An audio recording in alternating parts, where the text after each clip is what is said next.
Oke halo guys, welcome back to PMJ Auto. Suzuki R3 Hybrid. Nah, ini adalah sebuah LMPV pertama di Indonesia yang menggunakan sistem hybrid. Memang untuk hybrid ini dia menggunakan mild hybrid ya. Tapi, apakah ini lebih irit dibandingkan yang non-hybrid? Simak terus video ini.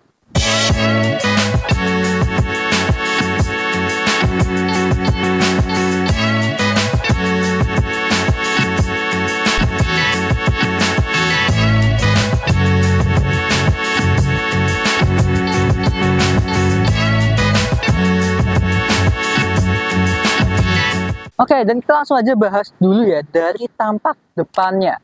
Ini tampak depan kita bisa lihat dia udah kelihatan ada perbedaan dibandingkan si R3 yang non-hybrid atau yang sebelum facelift. Mulai dari grill ya, ini benar-benar beda ya karena yang tipe GX, jadi dia mendapatkan upgrade grill yang lebih cakep dan ini aksennya bentuknya 3D ya. Keren banget lihatnya.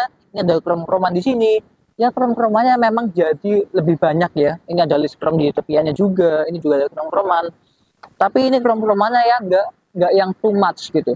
Dan sayangnya kalau kalian ambil yang Suzuki Sport itu depannya itu sama persis dengan yang pre-facelift. Dan kalau yang GX ini kita malah bisa melihat bahwa ini adalah Suzuki R3 yang udah hybrid karena ini perbedaannya ketara banget sih timbang yang sebelum facelift gitu. Dan untuk perlampuannya, ini dia udah menggunakan lampu yang proyektor, tapi memang dia masih halogen ya, masih belum diberikan proyektor LED oleh Suzuki gitu. Untuk high beamnya dia halogen bohlam di dalam sini, lampu sorenya juga halogen juga ya, dan lampu saya masih halogen di tepian dalam sini. Fog lamp dia dapatkan 2 buah di sebelah sini, satu dan sebelah sini ada satu juga. Sebelum kita lanjut ke tampak sampingnya, saya mau terima kasih dulu kepada Suzuki Sumber Baru Purwokerto yang udah mengizinkan kami untuk mereview si Suzuki R3 Hybrid ini. Dan saya juga mau terima kasih nih ke Mas Sugeng dan Mas Han yang udah membantu proses syuting hari ini. Dan buat teman-teman yang menginginkan Suzuki R3 ini atau Suzuki yang lainnya bisa langsung hubungin Mas Han dan Mas Sugeng di bawah sini, nomor di bawah sini, atau bisa langsung aja ke Suzuki Sumber Baru Purwokerto yang alamatnya ada di bawah sini. So kita langsung lanjut ke bagian sampingnya. Oke, karena mic-nya error jadi kita dubbing aja ya. Dan buat tampak sampingnya, si R3 ini memiliki tampak yang lebih elegan dan lebih ke arah sporty dibandingkan si Suzuki SL7 yang lebih ke arah SUV, yang gagah, yang maco. Jadi mobil ini lebih elegan gitu, lebih ke arah kemewahan. Ya bisa kita lihat aja ya, dia nggak ada cladding-claddingan plastik hitamnya, lalu velgnya beda. Dan untuk handle pintunya, dia dilapis krom dengan akses keyless smart entry di kanan sini. Buat spion, dia udah ada LED di spion. Dan ini warna bodi ya, nggak kayak SL7. Talang air udah bawaan, pilar B dan C udah di blackout. Lalu, ini sudah mendapatkan fitur yang namanya auto folding nih. Jadi kalau kita ngunci mobilnya, dia spionnya akan otomatis terlipat. Tapi sayangnya kalau kita mau buka lagi spionnya, kita harus menyalakan mesinnya dahulu. Bukan kayak yang kita buka mobil ya lalu dia buka, itu enggak. Jadi kita harus nyalain mobilnya dulu baru spionnya akan terbuka secara otomatis gitu. Dan di sini ada tarikan garis tegas yang panjang dari depan sampai ke belakang yang dimana ini sama persis dengan punyanya Suzuki SL7. Dan ini buat velgnya nih, dia agak sedikit beda dengan si Suzuki SL7. Dia dual tone, ukurannya juga lebih kecil, dan ini motifnya lebih ke arah sporty dan lebih elegan gitu dibandingkan si SL7 yang tegas, gagah, dan berwibawa gitu. Lalu untuk profil ban, dia ada di 185, 65, R15 yang dimana ini lebih kecil dibandingkan Suzuki SL7. Dan untuk pengereman, yang depan dia udah cakram dan yang belakang dia masih menggunakan romol seperti yang digunakan di Suzuki SL7. Dan untuk dimensi, panjang keseluruhan, wheelbase, dan juga ground clearance-nya, kalian bisa lihat di layar kalian sini. Oke, kita langsung saja lanjut ke bagian belakangnya. Oke, dan buat tampak belakangnya, ini lagi-lagi memang mirip ya sama SL7 karena basicnya SL7 adalah sebuah R3, tapi si R3 ini tetap memiliki bahasa desain yang sedikit beda ya arahnya. Kalau SL7 udah pasti dia lebih kayak SUV-SUV-an dan ini lebih elegan ya timbang SL7. Reflektornya aja beda nih. Kalau SL7 reflektornya itu dia vertikal ke atas ya, kalau ini dia horizontal, bumper bawahnya desainnya juga beda, nggak ada cladding-claddingan plastik hitam. Nah, dia tetap mendapatkan sensor parkir ya 2 titik gini, memang belum terlalu rata dengan bodi. Buat lampu malam juga sama, dia LED bar kalau malam gini, lampu remnya LED, lampu sen halogen, lampu mundur juga halogen juga. Dan kalau di sini, dia beda kayak SL7 ya, dia krom-kromannya ada di bagian sini nih. Nah, kalau SL7 dia ada di sekitaran plat nomornya. Jadi memang agak sedikit berbeda juga. Dan ini bagian sini nih, yang tonjolannya juga sedikit berbeda sih dengan si Suzuki SL7. Dan di R3 GX ini dia udah mendapatkan wiper belakang. Ini sebenarnya ada di fog belakang ya, cuman karena ketutupan stiker ini dan memang stop lamp yang sudah LED di sebelah sini. Lalu kalian pasti akan tanya ya, kok ada spoiler Suzuki Sport di sini? Nah, ini adalah add-on yang bisa kalian pilih ketika kalian membeli si R3 yang GX ini. Jadi kan nggak tentu harus mengambil yang paling tinggi atau Suzuki Sport. Kalian sudah bisa mendapatkan spoiler ini juga. Tapi dengan catatan kalian mungkin akan menambahkan mungkin biaya berapa gitu. Saya juga nggak hafal ini harganya berapa. Tapi kalian bisa membeli ini secara resmi di dealer Suzuki terdekat gitu. Lalu buat logonya ini juga sangat simpel ya. Sebelah sini kosongan. Ini hanya ada R3 Hybrid. Jadi nggak yang banyak banget gitu ya simbolnya. Dan kita langsung aja buka bagian bagasinya. Ini ada tombol keyless juga sini. Kayak SL7 ya, ada tombol keyless mata entry di bagasi sini. Tinggal kita pencet dan kita buka bagasinya.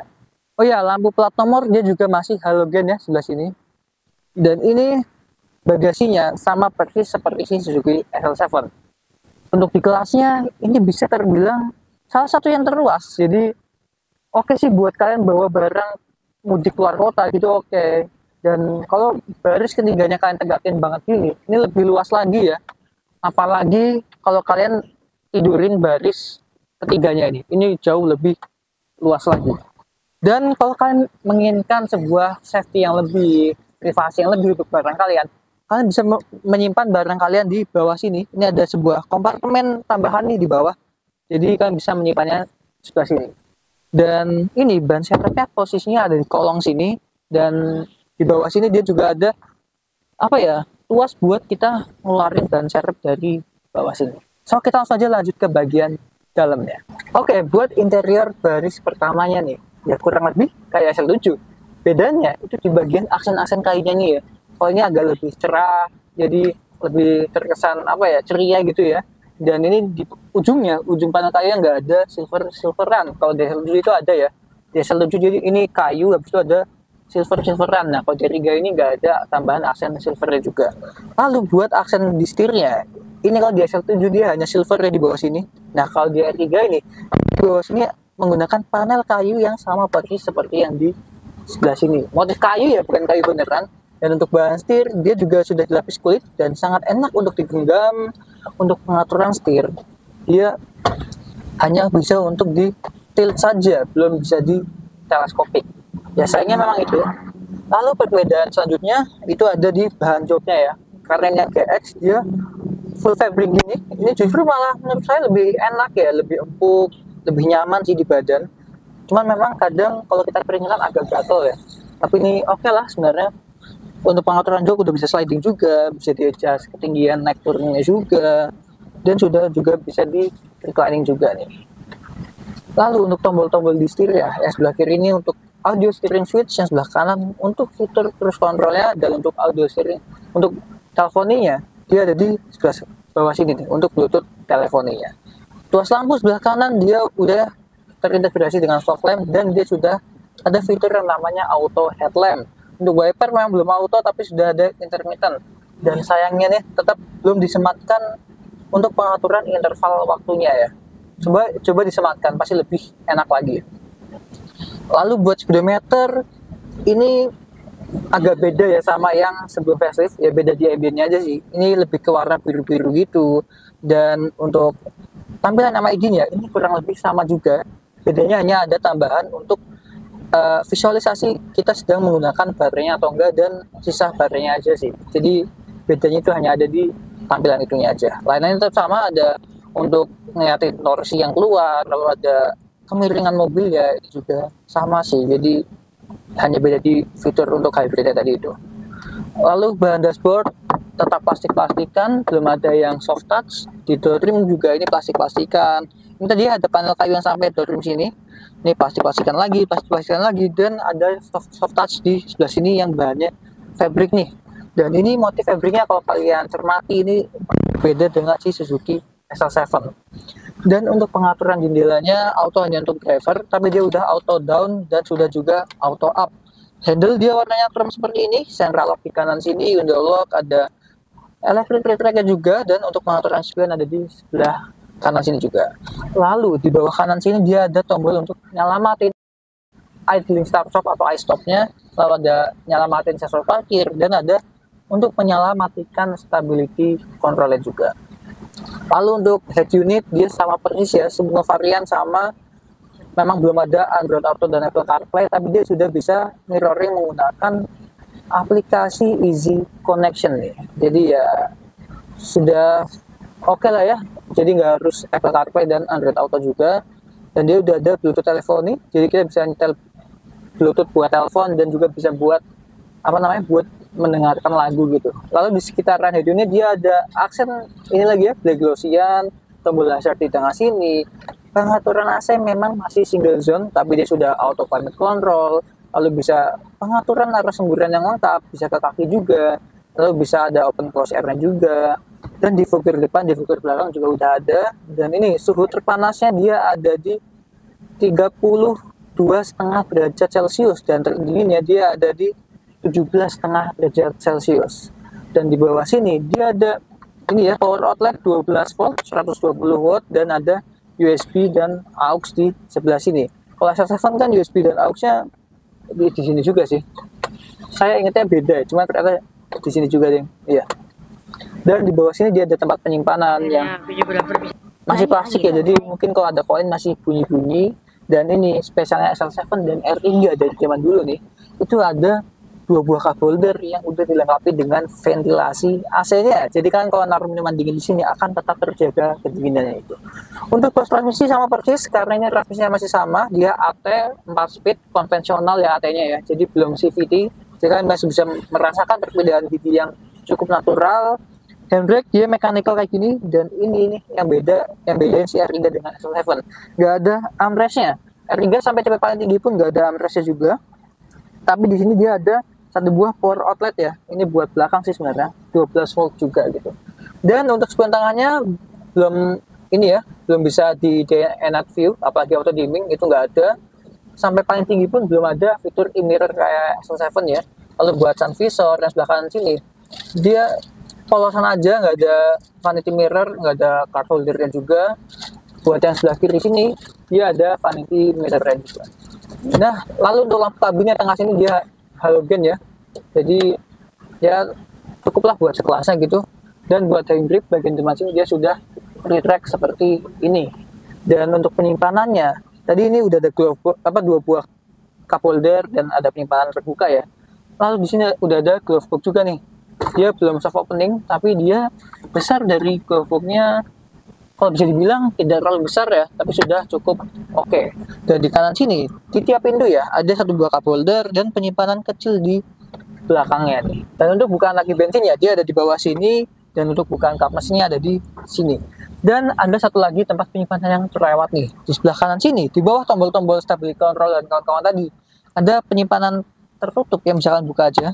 Nah, ini bisa untuk kalian taruh koin atau e-tol atau semacamnya lah, uang-uangan gitu, cukup buat masuk sini. Dan kita langsung aja lanjut ke baris keduanya. Oke, dan posisi duduk di baris keduanya nih. Ini jok depan udah saya sesuaikan dengan posisi mengemudi saya. Nah, saya ini di 168 cm dan legroom masih sangat luas. Buat kaki juga masih bisa selonjor dengan enak. Dan ini posisi jok baris kedua paling mundur ya. Kalau kita bikin paling maju, ini memang legroomnya jadi tidak ada ya, karena saya duduknya emang agak mundur kalau nyupir. Jadi kayak gini, ini kalau paling maju. Jadi mungkin paling idealnya pas tengah-tengah sini ya, agar yang baris ketiga itu masih mendapatkan ruang yang cukup gitu. Tapi kalau memang di belakang ada orang, ya udah kita bikin paling mentok seperti ini aja. Lalu buat headroom ini juga masih cukup oke. Ada sisa sekitar 1 jengkal lebih nih, bisa kalian lihat sendiri.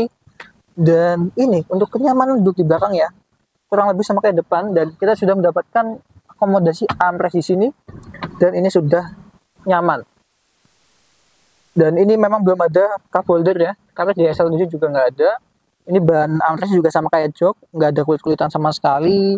Lalu buat door rim belakang full plastik-plastikan, nggak full ding. Ini di bagian armrestnya tetap mendapatkan bahan fabric seperti di baris pertama tadi. Lalu untuk handle pin dia sama chrome kayak gini. Penyimpanan di bawah sini ada 1 buah cup holder, penyimpanan kecil di belakangnya, dan di belakang sini dia ada seat back pocket ya, kanan dan kiri, dua-duanya udah mendapatkan seat back pocket gitu. Di tengah bawah sini nggak ada penyimpanan sama sekali, tapi udah ada satu buah power outlet 12 volt. Dan kita coba duduk di bagian tengah, apakah nyaman atau enggak. Dan ini duduk bagian tengahnya lebih nyaman dibandingkan si Suzuki SL7 yang joknya itu full kulit ya. Ini lebih nyaman, tapi memang karena ada armrest sendernya agak keras ya. Tapi ya oke lah ya buat komuter dalam kota.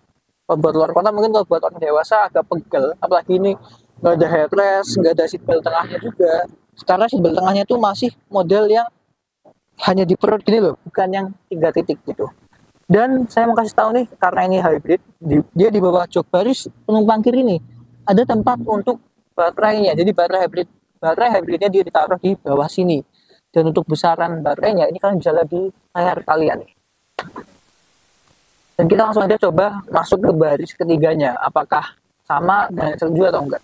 Oke, dan sebelum kita masuk ke baris ketiganya, saya mau kasih tahu cara untuk kita masuknya gimana sih. Di sini dia ada tuas, kalian tinggal tarik seperti ini, dan ini dia akan otomatis mendorong ke depan. Oh iya, ini saya lupa naikin baris ketiganya ya. Saya naikin dulu sebentar. Dan kalian tinggal masuk aja gini ya. Jadi sangat mudah nih akses untuk kita pindah ke baris ketiganya. Dan kali ini saya sudah ada di baris ketiga. Ini posisi duduk jok baris kedua paling mundur ya, dan saya masih mendapatkan legroom yang cukup oke ya, tidak mentok, masih ada kurang lebih 2 jarian, jadi masih cukup oke. Dan ini kita tetap mendapatkan headrest yang proper ya, kanan dan kiri sama nih, jadi kita masih bisa nyaman saat duduk di jok baris ketiga ini. Seatbelt 3 titik tidak terlewatkan juga ya, jadi kita masih mendapatkan keamanan di sini. Ada seatbelt 3 titiknya dan juga hand grip, cuman yang belakang sini hand gripnya modelnya fix nih. Dan tadi saya juga lupa ya, di baris kedua ini dia udah mendapatkan top tether untuk isofix kanan dan kiri gitu. Dan buat bahan jok di baris ketiga ini, dia menggunakan bahan jok yang sama persis ya dengan baris keduanya, fabric seperti ini, empuk-empukan ya. Dan untuk penyimpanannya dia hanya ada satu buah cup holder di kanan dan satu buah cup holder di sebelah kiri. Nah sayangnya di baris ketiga, ini dia tidak mendapatkan power outlet 12 volt seperti di baris kedua dan baris pertama. Jadi mungkin akan ada sedikit perselisihan kali ya ketika di dalam mobil ini full orang gitu. Oh ya, tadi untuk lampu kabin tengahnya ya, ini halogen juga. Dan ini saya baru sadar loh, bentuk dari lampu kabin tengahnya ini sedikit berbeda. Ya nggak apa-apa sih. Dan kita langsung aja bahas apa yang ada di balik dapur pacunya. Untuk mesinnya, seri hybrid ini dia menggunakan mesin yang sama persis dengan Suzuki SL7 Hybrid, yaitu K15BC 1500 cc, 4 silinder, DOHC, dan tenaga yang dihasilkan itu 104,7 PS dan torsi maksimum 138 Nm. Dan tenaga dan torsi tadi dia disalurkan ke 2 buah roda depannya karena mobil ini menggunakan penggerak roda depan gitu. Dan tetap mendapatkan ini ya, peredam di sini, lalu udah dicat warna bodi ya ininya, kap mesinnya. Dan positioning buat engine bay-nya ini ya persis sih kayak SL7 yang nggak begitu rapi, tapi udah cukup lah ya, cukup oke. Dan bedanya lagi nih, kalau di SL7 di sini ada cover-coveran tambahan plastik ya, kalau di sini nggak ada. Jadi kalau di R3 ini dia langsung body plat body semua nih, nggak ada tambahan plastik warna hitam yang clean lagi kayak SL7 gitu. Dan kita langsung aja coba bawa jalan si Suzuki R3 ini. Oke, dan kali ini kita lagi bawa jalan si Suzuki R3 Hybrid yang tipe GX. Nah, pertama-tama nih buat impresi berkendaranya. Buat posisi mengemudinya nih, ini rasanya kurang lebih sih kayak SL7, cuman ini lebih rendah ya rasanya. Tapi pandangan kita tetap sama nih kayak pas kita bawa SL7. Dan ini rasanya tidak secommanding SL7 ya. SL7 ya karena dia lebih tinggi mobilnya, jadi kalau SL7 itu pasti lebih commanding bawahnya, lebih terasa di atas. Kalau ini enggak, lebih terasa napak. Dan ini apa ya, lebih terasa nyaman dan kita lebih terasa dekat dengan jalan. Jadi saat kita mau manuver, saat kita mau slap slip, ini terasa lebih apa ya, lebih enak buat mengikuti keinginan kita mobilnya gitu. Dan ini buat bandingan suspensinya, lebih nyaman dibandingkan si Suzuki SL7. Ya, secara ini suspensinya settingannya lebih empuk ya dibandingkan si SL7, jadi dia lebih nyaman, lalu tidak terlalu goyang kayak SL7. Ini masih lebih stabil, dan road noise-nya ini juga bisa dibilang cukup oke ya dibandingkan SL7 yang sebelum sebelum facelift. Itu masih lebih better sih R3 yang hybrid ini. Dan karena ini hybrid, ini dia di sini ada indikator ini ya, apa, powernya. Jadi kita bisa tahu nih baterainya tinggal berapa, saat ini mesinnya lagi nyala atau enggak, dan saat ini sedang dijalankan atau enggak sistem hybridnya gitu. Nah, kalau saat ini kita lagi berhenti ya, jadi stopnya nyala, mesinnya mati, jadi kita full mengandalkan semua baterai dari hybridnya. Dan ini walaupun mesinnya mati, AC-nya tetap dingin nih. Bagus juga nih, soalnya ada beberapa mobil yang menggunakan fitur iStop, tapi dia ketika mesinnya mati itu AC-nya menjadi panas. Nah, kalau di sini dia AC-nya tetap dingin gitu. Dan pilihan dari speedometernya ini beda ya. Kalau ini yang hybrid ini, dia ada biru-birunya, jadi lebih apa ya, lebih memberikan warna baru. Dan tampilan dari MID-nya ini juga ya kayak Suzuki pada umumnya ya, banyak pilihannya. Ada untuk full ekonomi, ada range berkendara, lalu ada driving time, lalu ada grafik untuk ekonomi fuel juga, lalu ada total idle stop time, jadi kita bisa tahu idle stopnya total udah berapa lama nyalanya. Dan kita juga bisa tahu nih berapa fuel yang bisa, berapa bensin yang udah kita save ketika kita menggunakan idle stop atau iStop ini. Jadi ini bisa tahu nih, di sini tuh saya udah 1710 ml, jadi udah cukup banyak ya. Ya 1 literan kita udah menghemat bensin. Nah, kalau Pertamax lumayan ya 13 ribuan kita bisa menghemat BBM-nya gitu. Dan ini buat visibilitasnya enak juga, sama ke depan enak, ke samping enak, ke belakang juga enak. Tapi memang untuk spion, untuk sampai tipe paling tinggi, R3 Hybrid ini masih menggunakan spion yang biasa nih, belum kayak Night View juga nih. Dan tapi sebenarnya tidak terlalu masalah ya, karena kita sesering apa sih lihat spion tengah ini, kan agak lumayan jarang ya hitungannya ya. Untuk akselerasi nanti kita akan coba ya saat kita melewati jalan yang cukup kosong gitu. Untuk perpindahan giginya sendiri, si R3 Hybrid ini dia sudah cukup halus ya, malah kayak lebih halus deh daripada Suzuki SL7 yang sebelum facelift. Kenapa saya bandingin dengan itu? Karena saya daily use-nya itu pakai Suzuki SL7 yang sebelum facelift. Jadi ini lebih halus, dan mesinnya juga sama sih halus. Ini juga, jadi tetap kita mendapatkan kenyamanan yang oke gitu. Nah, ini kita coba cari jalan buat tes akselerasinya ya. Dan ini kita coba putar balik ya, radius putarnya bagus nggak sih si R3 Hybrid ini, oke? Kita masih antri satu mobil ya depannya, jadi nunggu. Dan ini nih iStopnya kalau mesinnya nyala, ini sangat halus loh, nggak ada getaran, dan bener-bener langsung sangat halus, jadi kita langsung bisa jalan dengan nyaman gitu. Biasanya kalau iStop pada umumnya itu kebanyakan masih cukup kasar. Nah, kalau di sini tuh iStopnya ketika mesinnya nyala lagi ini sudah halus gitu. Dan ini ya kedap kabinnya, saya merasa ini kenapa ya lebih kedap dari si SL7 yang sebelum facelift. Dan road noise-nya juga, ini kita lagi lewat jalanan yang beton ya, padahal yang dimana ini harusnya berisik banget gitu kan. Oke, kita nanti coba akselerasinya ya. Bakal beda nggak sih sama R3 non-hybrid atau SL7 non-hybrid gitu. Kalau di atas kertas sih beda ya, karena kita mendapatkan sedikit bantuan dari motor listriknya gitu. Oke, kita coba kickdown ya.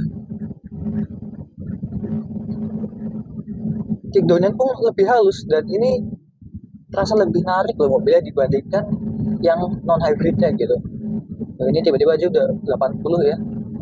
Cuman kita akan mengurangi kecepatannya karena depan udah ketemu bundaran lagi gitu. Dan ini tadi ya, radius putarnya cukup oke ya. Saya mungkin lupa bilang saat putar balik ya. Jadi oke, kita putar balik langsung dapat, nggak harus yang ungkap-ungkap 2 kali gitu. Ini langsung dapat. Dan apa ya, rasa mengemudinya ini saya rasa tetap lebih enak ini sih dibandingkan si Suzuki SL7.